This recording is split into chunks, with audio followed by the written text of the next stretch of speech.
ലബനനിലെ സായുധ സംഘടന ഹിസ്ബുള്ളയുടെ ഷെല്ലാക്രമണത്തിൽ ഇസ്രായേലിൽ മലയാളി യുവാവിന് ദാരുണാന്ത്യം.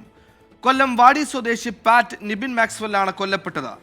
ആക്രമണത്തിൽ മറ്റ് 2 മലയാളികൾ ഉൾപ്പെടെ 7 പേർക്ക് പരിക്കേറ്റു. ഇസ്രായേലിലുള്ള ഇന്ത്യക്കാർ സുരക്ഷിതമായ സ്ഥലങ്ങളിലേക്ക് മാറണമെന്ന് വിദേശകാര്യ മന്ത്രാലയം മുന്നറിയിപ്പ് നൽകി. എന്തിനാ പ്രാർത്ഥിക്കുന്നത്? എന്റെ ഈശോയെ, എന്റെ ഈശോയെ, എന്റെ മോനെ ഓടി വാടാ, ഓടി വാ, എന്റെ മാതാവേ, എന്റെ മാതാവേ. 2 മാസം മുമ്പാണ് നിബിൽ കാർഷിക വിസയിൽ ഇസ്രായേലിലേക്ക് പോയത്. ഇന്നലെ ഉച്ചയ്ക്ക് വീട്ടിലേക്ക് വിളിച്ചിരുന്നു. വൈകിട്ട് 4:30 മിസൈൽ ആക്രമണത്തിൽ നിബിലിന് പരിക്കേറ്റെന്ന വിവരമാണ് കുടുംബത്തിന് ലഭിച്ചത്.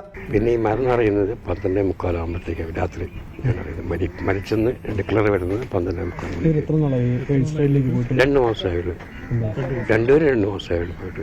നിബിൻ ജീവിതത്തിലേക്ക് മടങ്ങാൻ പ്രാർത്ഥനയോടെ കാത്തിരുന്നവരിലേക്ക് പുലർച്ചെ 1 മണിയോടെ മരണവിവരം എത്തി. ഇസ്രായേലിൽ തന്നെ ജോലി ചെയ്യുന്ന സഹോദരനാണ് മരണവിവരം അറിയിച്ചത്. ജോലി ചെയ്യുന്നപ്പോഴത്തേക്ക് പറഞ്ഞു കുഴപ്പമൊന്നുമില്ല എന്ന് പറഞ്ഞു. പക്ഷേ 4:30 മണിയായപ്പോഴത്തേക്കാണ് മൂത്തവൻ എന്നെ വിളിക്കുന്നത്. മൂത്തവൻ വിളിച്ചിട്ട് പറഞ്ഞു ഇവനിങ്ങനെ ആക്സിഡന്റ് ആകാൻ വേണ്ടി പറയുന്നത്.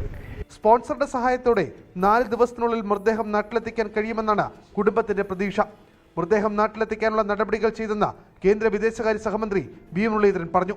ജീവൻ നഷ്ടപ്പെട്ട നമ്മുടെ ഇന്ത്യക്കാരനായിട്ടുള്ള സുഹൃത്തിൻ്റെ മൃതദേഹം നാട്ടിലേക്ക് എത്തിക്കാൻ വേണ്ടിയിട്ടുള്ള നടപടിക്രമങ്ങളും വേഗത്തിലാക്കാനുള്ള നിർദ്ദേശം നൽകിയിട്ടുണ്ട്. ഇസ്രായേലിലുള്ള ഇന്ത്യക്കാർ സുരക്ഷിത പ്രദേശങ്ങളിലേക്ക് മാറണമെന്ന് ഇന്ത്യൻ എംബസി നിർദ്ദേശം നൽകി. അമ്മ എന്ന് വിളിക്കുന്ന എനിക്ക് കേൾക്കാം. എന്റെ ഈശോയെ, എന്റെ മോനെ എവിടെ വീട്ടെന്നോ അറിഞ്ഞൂടാതെ എന്നോ ഇണ്ടാൻ പറ്റിയോ ഒന്നും അറിയാൻ വയ്യ. എന്റെ കർത്താവേ. 24 കൊല്ലം.